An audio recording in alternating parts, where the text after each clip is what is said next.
Hello. Let's see.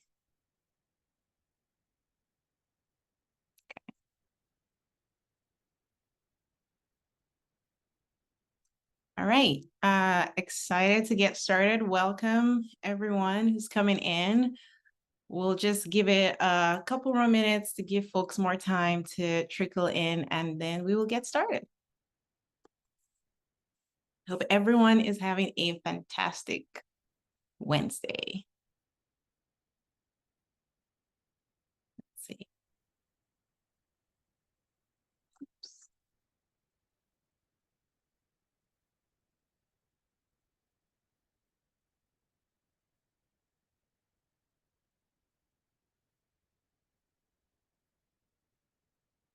All right, we'll just give it another minute here and we will get going.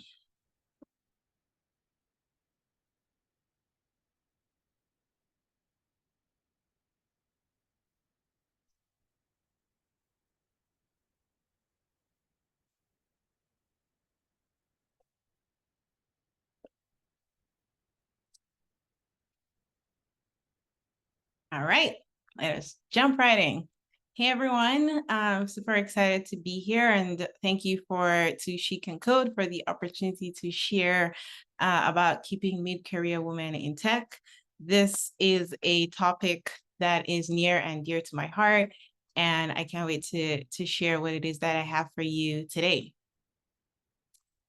So to get started, I have a question for you all. And unfortunately, I can't see your faces, so I'm going to have to assume responses.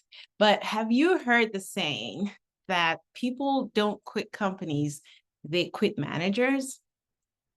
I'm going to assume some of you are nodding your head yes, because that is the case across different industries.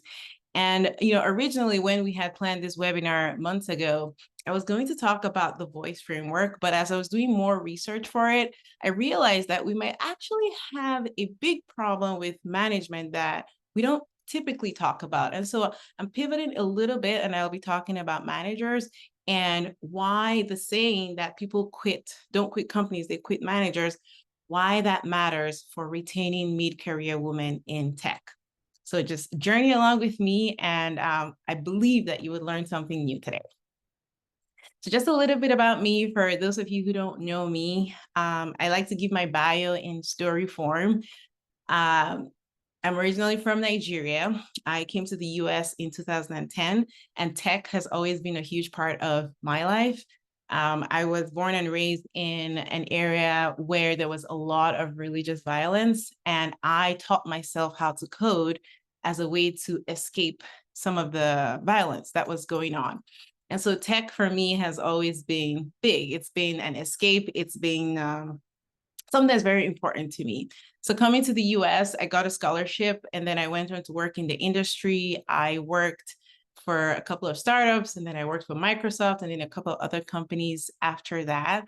And then I had an experience I had good managers, I had great managers.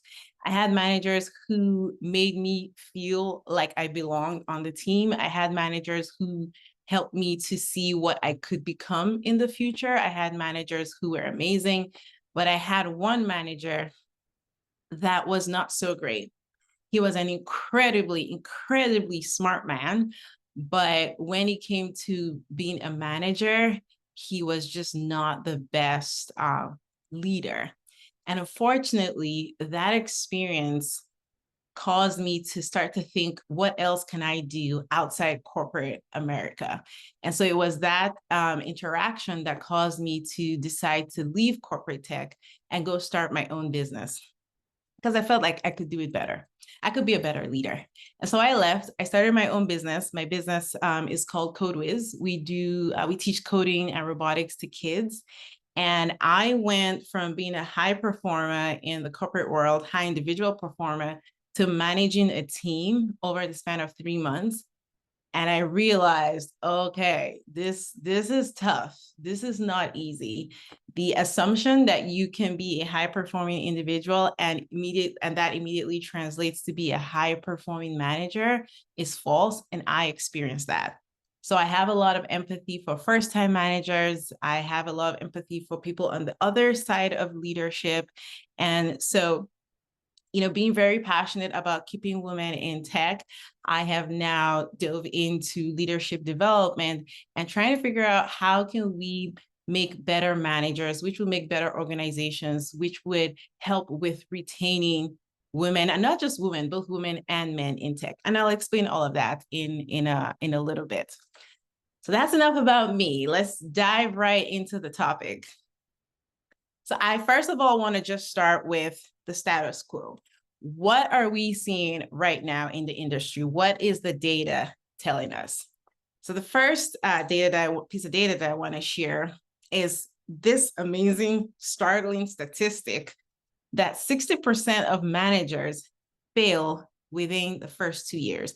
Now, this study was done by the Center for Creative Leadership. So I'm a partner with the Center for Creative Leadership. And so started to have access to some of this information. And it was really surprising to see. And to put that into numbers, that's like saying if you promote 10 people into management, 6 of those 10 people will fail. That's a big number. Now, how do we measure failure? How are they measuring failure? How do you know if a manager has failed or is on his way to failure, his or her way to failure?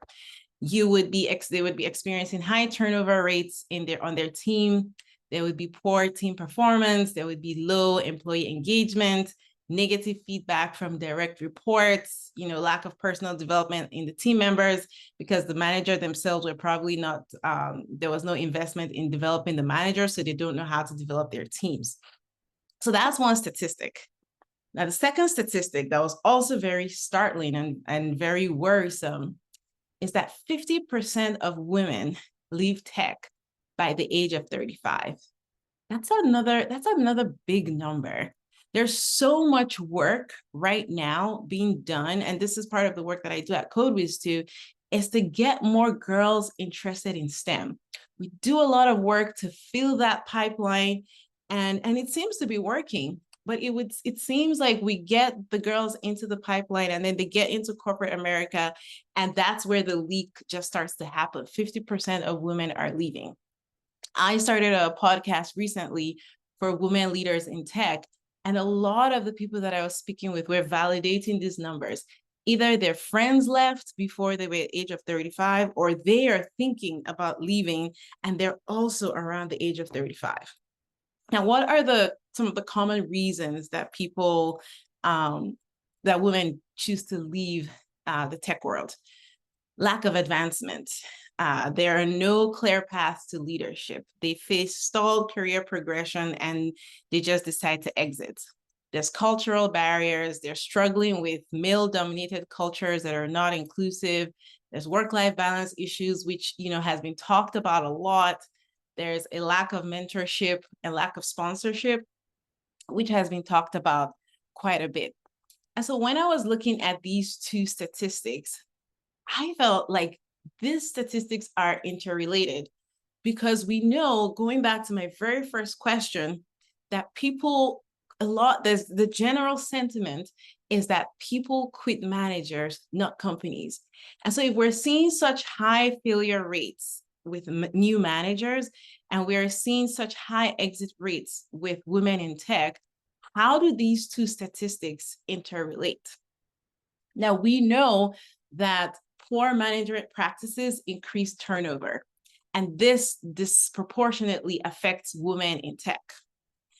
High manager failure rates makes unsupportive environments worse. These are some of the things that the women have cited as reasons for why they're leaving tech. Managerial quality crucially shapes culture. The managers that you have in place have a direct impact on how your organization is perceived. And ineffective leaders fail to foster inclusivity, and this pushes women to leave tech. So when I looked at this, I was like, that's crazy. That's a relationship that I had never made. That's a connection that I had never made in my mind. And then I saw this other statistic that 75% of employee turnover is due to managerial influence. And this statistic was gotten through exit interviews. So when people are interviewed and asked why they left, 75% of them said the reason they were leaving was because of the manager that they had. So when we think about retaining women in tech, when we think about what we can do to protect our investment, because a lot of investment is being made into recruiting women in tech, we really need to start thinking about the managers. How prepared are the managers that you have in place to handle and to lead their teams effectively? Because when you have a poor manager, more likely than not, the woman underneath them will be impacted by that and they would leave. In my experience, like I shared that I had a bad experience with a manager, and that was one of the reasons why I decided to leave big tech. I mean, I still stayed in tech with the kids, but I left corporate tech altogether. And after I left, there were 3 other women that left after me in very quick succession. And so managers have a huge, huge influence on that.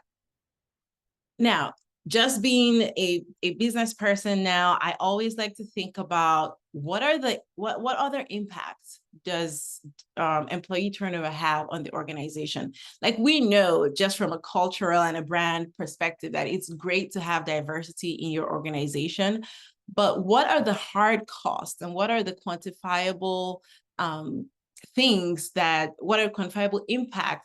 What quantifiable impact does turnover have on your organization? So there's a few of them here, but I really want to focus on high replacement costs. Various human resource studies have shown that to replace an employee, you could be spending up to 150% of their annual salary to replace one person. That's a huge impact to any organization's bottom line. Now, there's a lot of other things that negatively impact the organization. There's loss of diversity benefits, decreased innovation. So when you're consistently experiencing turnover, there's reduced employee engagement because it's like a revolving door. There's a drop in productivity. There's an increase in operational costs. And it's much harder to attract top talent. If you're trying to attract more women into your organization, you're trying to attract just top talent in general, when people understand that it's a revolving door in your organization, nobody wants to work there. But I really want to focus on the high replacement cost.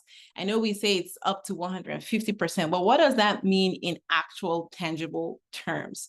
And just to clarify, the high replacement cost, when we say it's up to 150%, it includes tangible costs like the cost of recruitment, paying an agency, having to hire a recruiter, the HR costs, the training costs, all of the actual expenses that are made. But then there's also soft costs like operational costs that come in due to turnover, the drop in productivity, and all of that. All of that is factored into how that 100 to 150% is calculated. So let's do some math.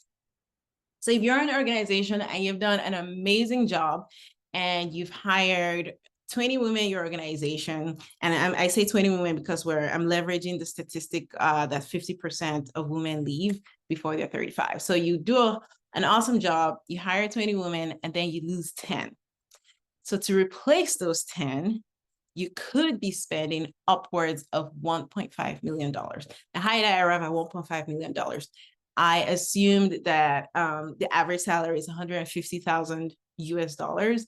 And if we're just taking the lower limit and we're saying it costs 100% to replace them, so 150,000 times 10 gets you to $1.5 million. So that's a lot of money. Now, you might be feeling like, well, attrition is a normal part of doing business, and it's not something we can completely get rid of. And that's true.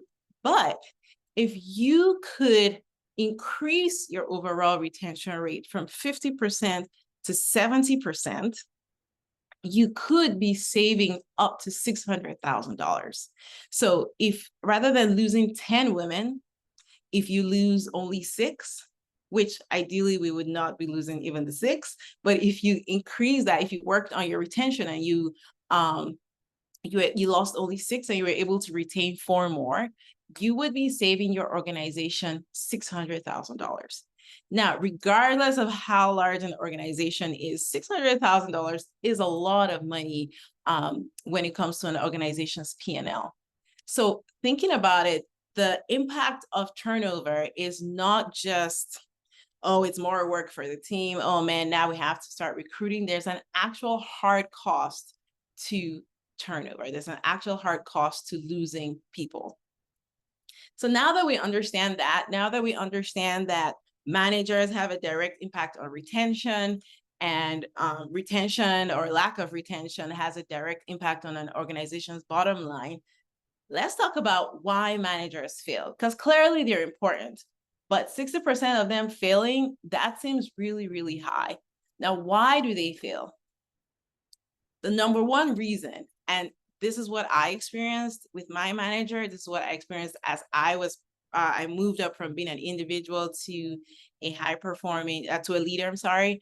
And in talking to other people, this is what they also communicate, is that most people, most leaders, most first-time managers are promoted for technical skills without leadership training. Again, the assumption that a person is a high-performing individual and that person is going to automatically be a high-performing leader is false. And that is the number one reason why leaders fail. And that is number one reason why leaders fail. And when leaders fail, again, 75% of people say that they leave a company because of managerial influence. There's a whole bunch of other reasons. There are 10 reasons here. There's lack of guidance and support from higher ups. They don't know what the vision of the organization is. They don't know how they should be leading their teams. They struggle with clear communication. They don't know how to delegate. They resist changes. They don't help their team grow because they are not even sure how they're going to grow themselves. They don't know how to resolve conflict. Very poor emotional intelligence and poor time management. Now, the last one, the mismatch with team or company culture, that one's hard to fix, because you either got it or you don't got it. But the 9 out of the 10, the good news is that this can be fixed. With leadership training, you can have stronger effective managers who would build teams and retain all these women that we have worked really hard to put into the pipeline. Leadership development and training for first-time managers can make a huge difference.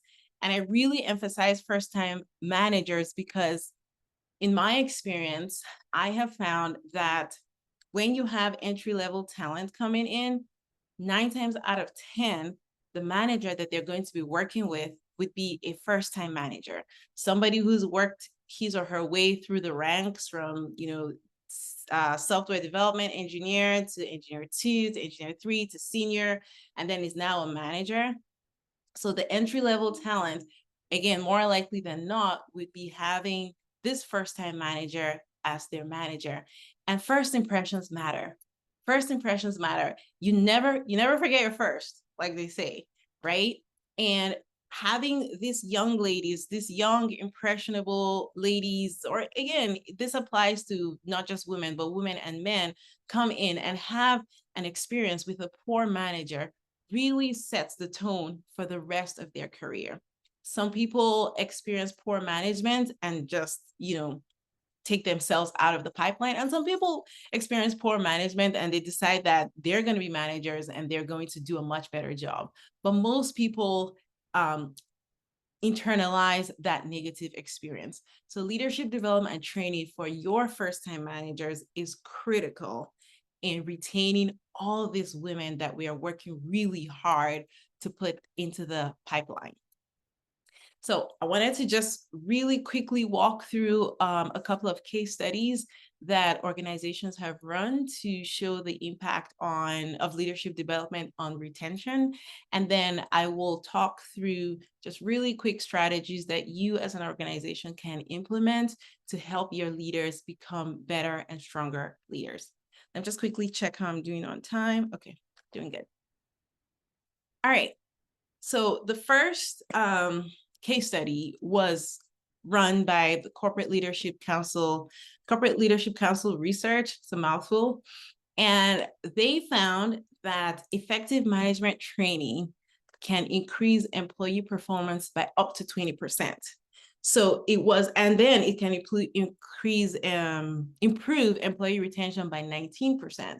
So they found that leadership training and management training didn't just help with retention, but it also improved performance, which also has a direct impact on an organization's bottom line. So that's one study. The second study, the Ken Blanchard company's research on leadership training, now they had a much bigger number. So they found that better management preparation leads to a 34% increase in retention. Now, if we go back just a bit here, and I talked about how if your overall retention rate goes up from 50 to 70%, the organization could be saving up to or more than $600,000. So that's a 20% increase in retention. So according to the studies, if you invest in leadership training or management training, that could help to increase your retention by 20%. According to the second study, it could increase it by up to 30%, which would lead to a savings of almost $1 million. So these are real hard, tangible numbers that could really benefit your organization. So there's one more study that I would just talk about, and then I would move on. This was done by the Development Dimensions International Leadership Transition Study, another mouthful. But it showed, the results of the study showed that organizations with strong leadership development programs, including those targeting first-time managers, saw an 18% increase higher retention rate as compared to those with weak development programs. So this stats really show that there is a difference that can be made when organizations invest in leadership development. And if we can do anything to move the needle from having 50% of women leaving the tech force to 30% of women live in the tech force, which is not great, but it's closer to the average, then that's something worth considering as an organization. Is it worth it for us to invest in leadership development? Because I can promise you that whether you choose to invest to create leadership development programs in-house, or whether you choose to hire an outside person to deliver leadership development programs for you, you would be spending a fraction of the $600,000 or the $800,000 that we saw that you can lose if you don't have leadership development programs in place. So hopefully all of that math makes sense. So let's talk about what you can do. What can you do as an organization? Now, when we think about leadership development, it seems like this really big thing. There's so many facets to it.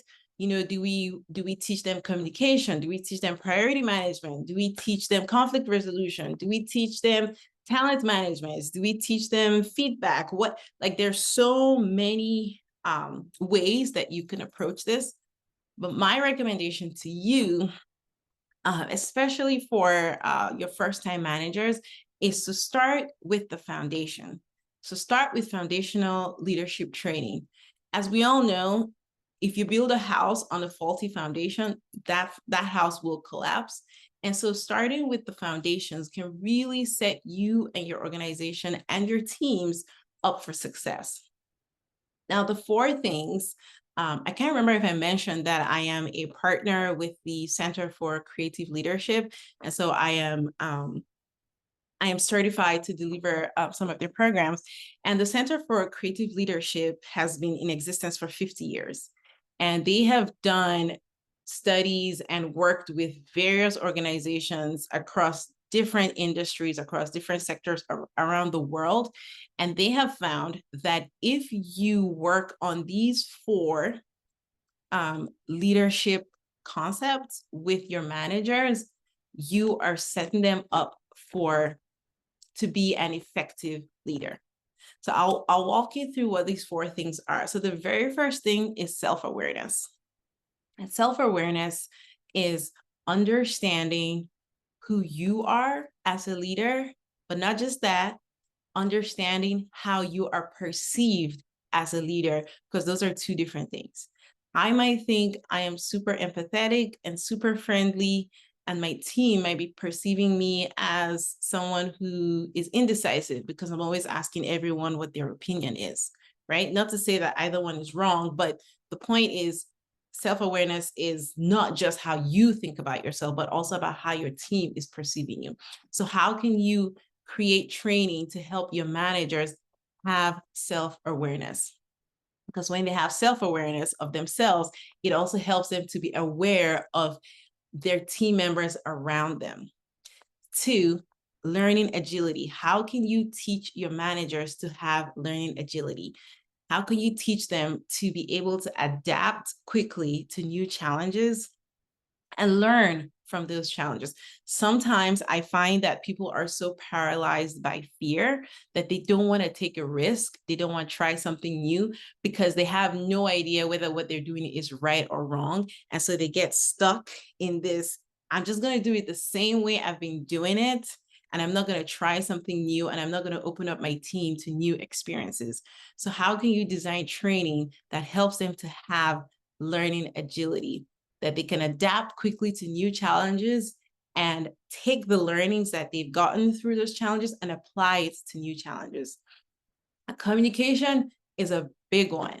This one is so important as a foundational training that needs to be provided to your first-time managers. Just at the risk of being stereotypical, people communicate differently. Men and women communicate differently. People across different cultures communicate differently. I remember English is my first language. We speak English in Nigeria, but I remember coming to the US, and I could have as well been speaking Spanish because nobody understood me and I did not understand them, even though we were all speaking English.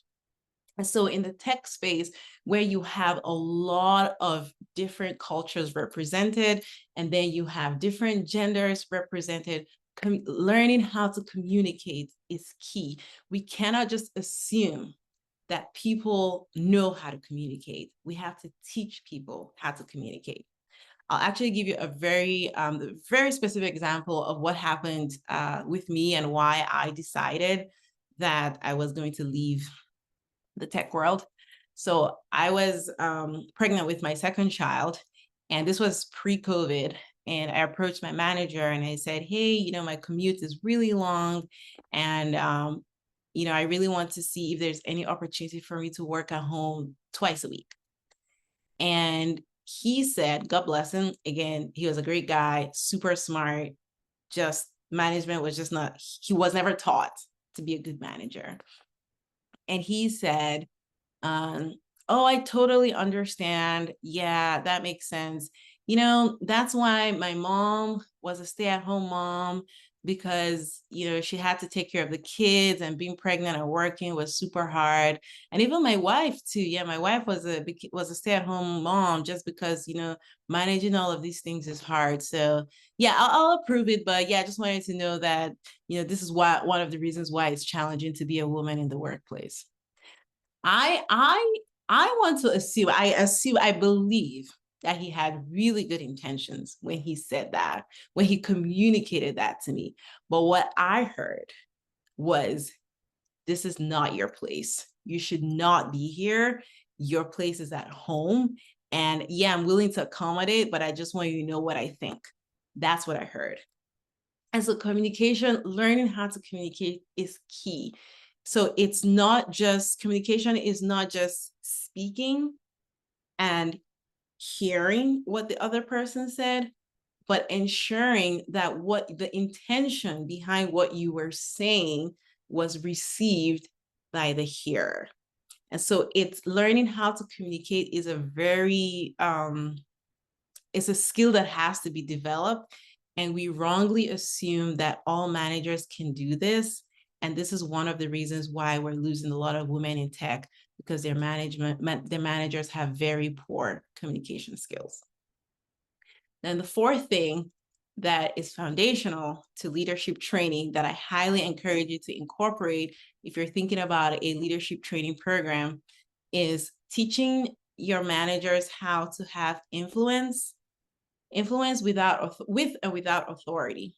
Influence being able to get your team to do something together as a group, being able to work with other teams to achieve a goal. So you may have authority on your team, but you may not have authority on another team, but you still need to be able to influence that team so that everyone can work together towards a common goal. So these are the four foundational leadership concepts that every first-time manager needs to learn. And if every manager learns this, they would be well on their way to building an effective team, which would then directly impact retention on the team, which would then directly impact the women in tech retention numbers that is currently so very poor. So that's a foundational piece.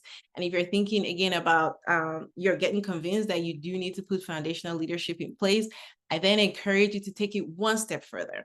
So it's great to have a foundation. Let these managers be on their way to being effective managers. But then they also need to understand priority and time management. How do you optimize tasks prioritization? Because another thing that leads to women leaving the workforce in droves is burnout. Like they are so burned out. There's so much to do. And half of the time, and I say this from a position of being that leader that didn't understand priority management, half of the time, the things that we're working on could wait. They did not have to be done today or tomorrow. They could have waited till the next quarter or to the quarter after that. But because a lot of managers don't understand priorities, they just see this big goal that they have. They start to put the pressure on their team and get them to go, go, go, go, go, and to make this this arbitrary deadlines happen. But when you understand priority management and you understand how to chunk up tasks so that your team is able to experience work-life balance, this directly impacts retention. Accountability and effective one-on-ones. Managers need to know how to hold the team accountable and know how to have effective one-on-ones. If we're in meetings for hours and hours, we're not having effective meetings, we're not having effective one-on-ones. You can have an effective one-on-one in 30 minutes and give time back to your team member to go complete the task that we have just determined is priority. Wherever there are two individuals in a group, there will be conflict. So how can we navigate and resolve conflicts with the power of self-awareness that we have gained, right? Knowing who we are and knowing who's on our team, how can we resolve conflicts peacefully and amicably and move the team forward? Change management and delegation. These are core skills that people are just not taught. And there's just the assumption that they would figure it out. And on the journey to figuring it out, they're burning through the team and they're burning through the organization's dollars and they're burning through your brand reputation as well. So these two things, if you're thinking about leadership training, again, I hope I have laid the groundwork for you to understand how important leadership training is with respect to retaining women in tech or retaining any kind of team member really in tech. You have to set up the foundation. And then you have to set up the next layer up, which is the intermediate leadership training, and teach them these, how many of these? 9 skills. These 9 skills can make the difference between having 60% of managers fail to having 20% of managers fail. And so just to put it in a pretty chart for you, my recommendation for you, if you need a roadmap for leadership success, is to start with an assessment, figuring out where things are at right now in your organization. Implement the foundational skills. I want to bet that even some older managers have never thought about, or not self-aware, right? They have no concept of self-awareness or the fact that they should be self-aware. So consider whether it's an organization-wide retraining that needs to happen or just training for your new managers. So implement the foundational training, support the new managers or the managers that are going through this training, Another statistic from the Center for Creative Leadership says that 70% of learning actually happens on the job. So it's one thing to teach them the right thing to do, but then you have to support them one-on-one through coaching to be able to actually implement what they're learning in their day-to-day jobs. Then we need to measure impact, right? We're in the tech world, we're engineers. You have to measure how impactful any kind of initiative is, and then scale and expand and rinse and repeat. There are intermediate skills, there are advanced leadership skills that need to happen, but over and over, it's been proven that any organization that invests in leadership development recoups their costs in double-digit multiples. So highly encourage you, whether you want to do this in-house or you want to bring someone in, highly encourage you to do this. I can promise you that you will see an ROI with respect to retaining the women in tech that you have worked so hard to bring in. If you are feeling like, okay, Ruth, this is great, makes total sense, but we do not have the bandwidth to create our own training program, or our own training program is kind of lacking, and what you're saying makes sense, and we want you to come in and lead some of these programs, I'd be more than happy to have a conversation with you about it. Again, this is something that is very near and dear to my heart. I have experienced, I've been on one side where I've had a horrible manager and that made me leave. And I've been on the other side where I was the manager that was horrible for just a little bit. I was not terrible. I was terrible for just a little bit, but I got a lot better because I invested in myself, significantly invested in my leadership development as an individual. And that really helped me to get better. So I'm very passionate about this. I'm passionate about seeing people succeed, passionate about seeing more women stay in tech. So I've become certified by the Center for Creative Leadership to run a program called Lead for Success. And that covers these 4 foundational areas that I talked about. I'm also certified to do the intermediate and advanced training, but I think that starting from the foundation is critical.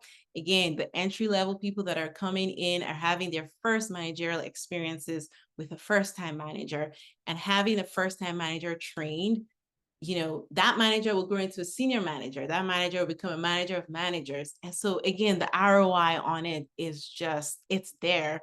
And it really would save your organization a lot of money down the line. So the Center for Creative Leadership is a top leadership development firm. It's been around for 40 or 50 years now. And so I'm a partner with them. If I come in to do this leadership training in your organization, we will work on self-awareness, learning agility, communication, and influence. So I would love to be, there's some real world impact of the program. It's from participants, it gave them true insight on how to be an effective leader. And it was truly invaluable with respect to their leadership challenges.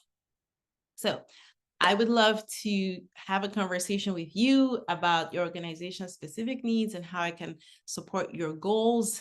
But, you know, if this is something you want to implement in-house and you just want to pick my brain, honestly, I'm more than happy to have a conversation too. The mission of keeping women in tech is big, and it's not something that I or you can handle alone. So happy to have a conversation just to chit chat and brainstorm even more strategies or how you can build this in-house. But if you're also feeling like, hey, Ruth, I'm kind of going to need your support, I'm also happy to have that conversation as well.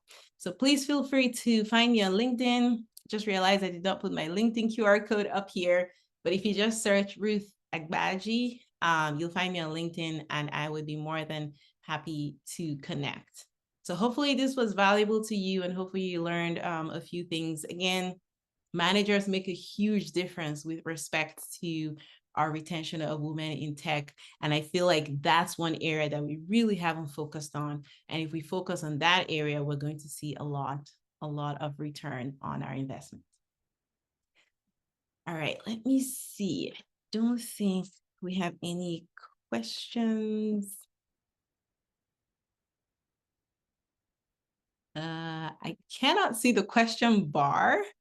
So if there are any questions, again, happy to have that conversation one-on-one or send written responses. Sorry, tech is not my friend this morning. But yeah, other than that, we are done. Thank you so much for listening, and have a wonderful rest of your day.